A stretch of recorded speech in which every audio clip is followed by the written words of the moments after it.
Môžem? Čiže ja sa volám Marek Buzinkaj a vlastne súhlasím s názormi ľudovej strany Naše Slovensko a Mariana Magata. Čiže vlastne chcel by som sa venovať tomu vlastne dokumentu, ktorý tu bol. A keď mi dovolíte, rád by som vyjadril svoj názor. Nie veľmi ako, aby som položil otázku, ale skôr vyjadril svoj názor. Taktiež mi prepáčte za to, že trošku budem asi kokteľ, lebo som v našom strese z toho. Lebo ešte by som chcel niečo povedať, že vlastne vy vyzývate ľudí k diskusii, ale pritom, keď by som sa chcel niekým slobodne porozprávať o holokauste a mal by som iný názor, viete dobre, že je na to zákon, ktorý mi to zakazuje. To je taká prvá otázka na vás možno, že čo si o tom myslíte, že ja by som bol trestne stíhaný, keď vlastne by som chcel povedať, že nemyslím si, že vlastne ten holokaust bol taký, aký nám predkladajú učebnice alebo v škole. Máme ti hneď odpovedať, alebo chceš dať ďalšiu otázku? A potom môžeme ešte niečo... Dobre, ja som veľmi rád, že si tu a že si sa spýtal tieto veci.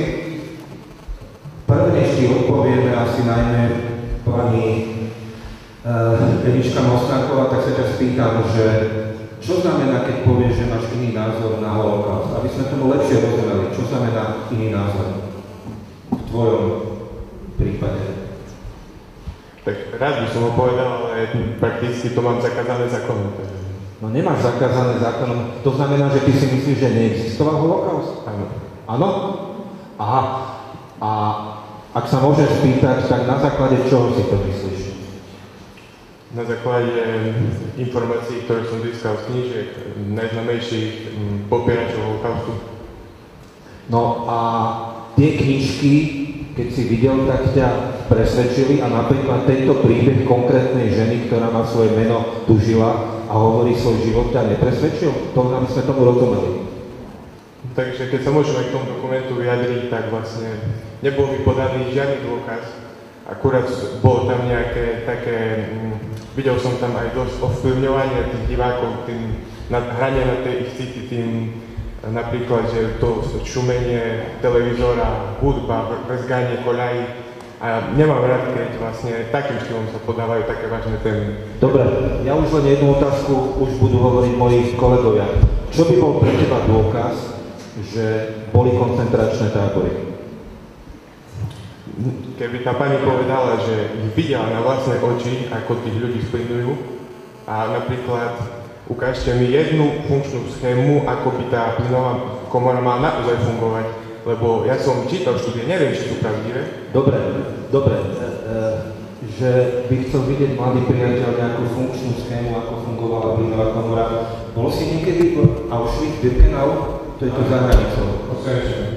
No, oni správne hovoria Auschwitz, lebo Osvienčim je poľský názov a v Poľsku je dokonca zákon, že keď spomenieš poľský názov, tak je to v zmysle poľských zákonov trestné, lebo to bol nemecký tábor nacistický. Takže si tam bol, hej? A tiež si tam nevidel žiadne veci, ktoré by ťa presvedčili, že sa to tam dialo? Nevidel som žiadne masové hroby. Videl som šaty, videl som topánky, videl som vlasy, ale to nie je dôkaz vyvražďovania. A kde by sa tie šaty, topánky, vlasy vzali podľa teba?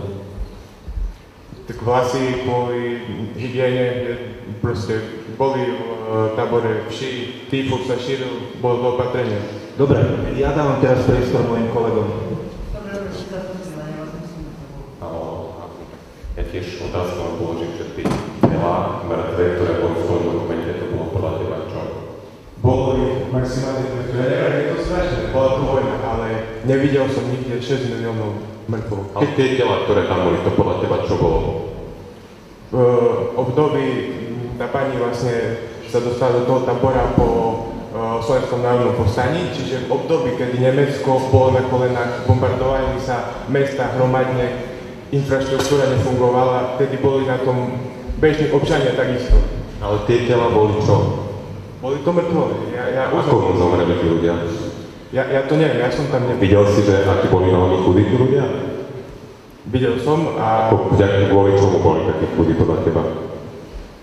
No ja si myslím, že vtedy už nebolo to zúfanie také. Proste ja Ja vlastne si myslím, že to vyvražďovanie nebolo ako plánované, ale už bola taká situácia, Že oni všetci zomreli od hladu, podľa teba? Neviem, nebol som. Dobre, Počkaj, tak ale keď hovoríš neviem, to je trochu posun od toho, že holokaust nebol. Keď neviem, tak to už, že mám pochybnosti, rozmýšľam, čiže akože asi dnes neviem povedať, či to dáva nejaký zmysel. A potom moja druhá otázka, ktorú som mal, potom nechám slovo pani Mosnákovej, že čísla hovoria, že 6 miliónov Židov, zo Slovenska 70 000 ľudí. Keď sa budeš rozprávať so staršími ľuďmi, tvojimi starými rečmi, mojimi alebo starými rečmi, ktorí žili tie časy, tak to nie sú imaginárne čísla, podľa mňa to sú živí ľudia, ktorí tu žili, v iných krajinách žili a zrazu odišli niekam a nevrátili sa. Moja otázka je, že kde podľa teba sú tí ľudia, tých 6 miliónov ľudí? 6 miliónov. Ja si myslím, že keď sa pozrite aj na dnešnú situáciu, Židov je v dnešnej dobe 25 miliónov veriaci. Nie som si istý. Ale že kde sú tí ľudia, sa pýtam. Pokiaľ viem, tak v 48. vznikol štát Izrael a vlastne teraz má 6 miliónov občanov, z toho 4 milióny sú židovské USA. Vtedy po vojne nastala veľká emigrácia Židov do... Dobre, nechcem, aby to bolo len o tomto, aj keď sme dali tomu priestor, videl si, že sme ťa nechali. Krátko by som poprosil pani Evičku Mosnákovú, aby na nášho mladého študenta zareagovala. No, vieš, si ma prekvapil. Ako sa voláš krstným menom? Adam. Ako? Adam. Adam. To je biblické meno. Áno, Adamko. Ja som si ho nevedel. Prepáč. To je pekné meno. Ja som len preto sa pýtala. Poprosím vás. Ja som sa preto pýtala na to meno tvoje, aby som ťa mohla osloviť priamo, vieš? Lebo ja som prababička, berem ťa tak ako pravnúča alebo vnúča. A si ma veľmi prekvapil, veľmi som uvažovala, ako si hovoril, lebo z tvojho prejavu ja som zbadala, že ty zaujímavé vieš to, že si bol tam v tom Auschwitzi, že si to videl, ale teba ovplyvňuje viacej to, čo si sa dozvedel od strany Kotlebu. To ťa ovplyvňuje, to ťa oslovilo a preto ty si uzavrel svoje oči a svoje uši. Teraz, a hovorí tu na môj kolega, že srdce, ale ja si myslím, že to srdce celkom nie a považujem ťa len za človeka, ktorý hľadá pravdu. Mýlim sa? Alebo som Dobre. Andrejko, ty si mi dal malý priestor, ale ja by som teraz chcela trochu to povedať širšie. Vieš, ja som sa nedostala do koncentračného tábora a to z toho dôvodu, že traja statoční ľudia nás v tom najhoršom čase skrývali. Vieš? Ale viem veľmi veľa prípadov, ktorí sa tam dostali. Lenže ja, pretože mi pomohli statoční slovenskí ľudia, moja téma je tá pomoc. A to je niečo iné ako nenávisť, ako odmietanie. A teraz ti poviem jeden prípad krásnej pomoci, ktorej výsledkom nebola záchrana ľudských životov, lebo nemohla byť, ale je strašne krásna. Žil v Brne jeden mladý človek, volal sa Rafael Schechter, volali ho Raši. A to bol skvelý muzikant. On tam študoval klavír. Hrá iste niekto z vás na hudobné nástroje. Je tak? Môžete vyňuť ruky, kto? Vôbec nikto? Dobre. Ale myslím si, že tiež milujete hudbu. On tiež miloval hudbu. Ale potom išiel do Prahy, tam ďalej, hlbšie študoval, naučil sa skladateľstvo, naučil sa dirigovať. Môžeš si sadnúť.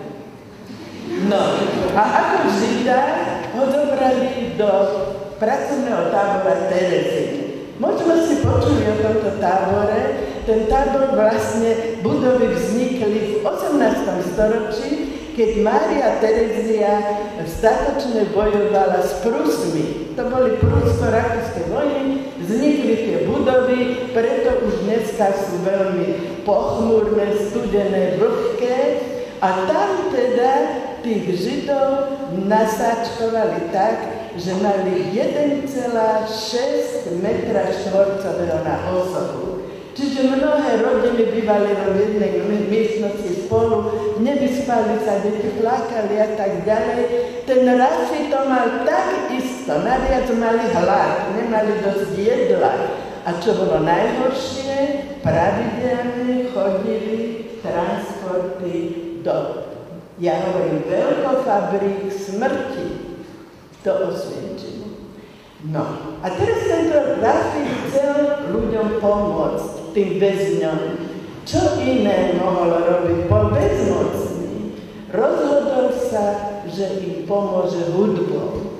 Je jedno rekviem. Čo je to rekviem? Rekviem je pieseň, ktorá sa spieva na zádušnej omši za mŕtvych. Kresťanské, áno?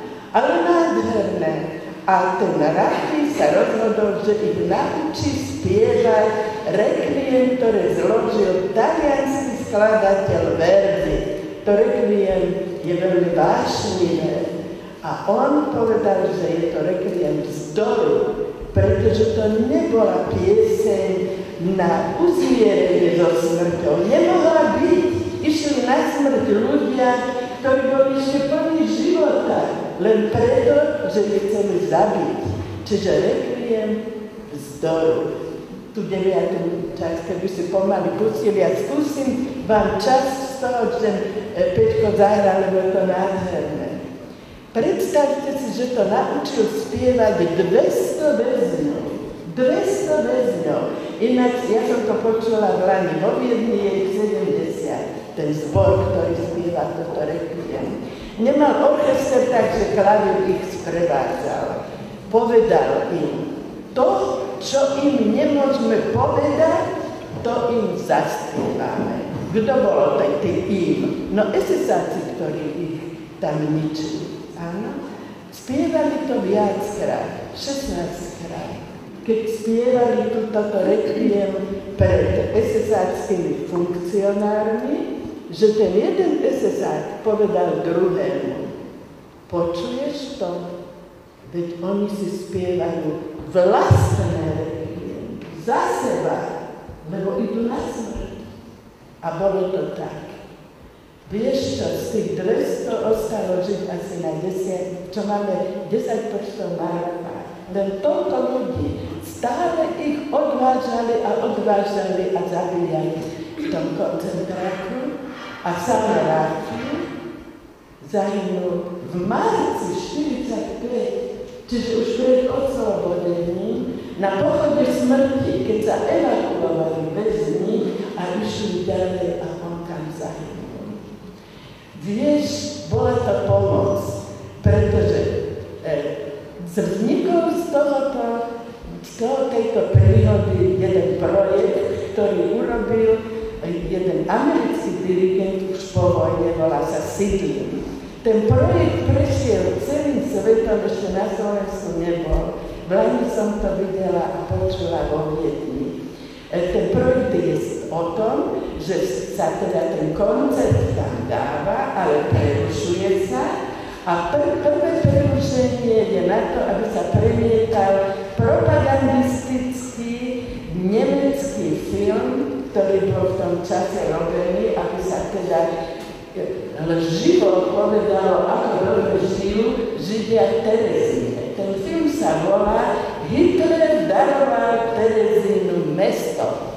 V tomto lživom filme krájajú chleba a nakladajú maslom a dávajú detičkám, pričom tie detičky boli hladné. Teraz ľudia tam čítajú knihy, sú v kaviarni, to všetko bola lož. A druhý ten dokumentárny film je z tých 10, ktorí prežili, spomínajú, ako spievali v Terezíne. A jedna pani tam vyjadruje. Ja som bola strašne hladná. A ale keď som spievala, nemala som hlas.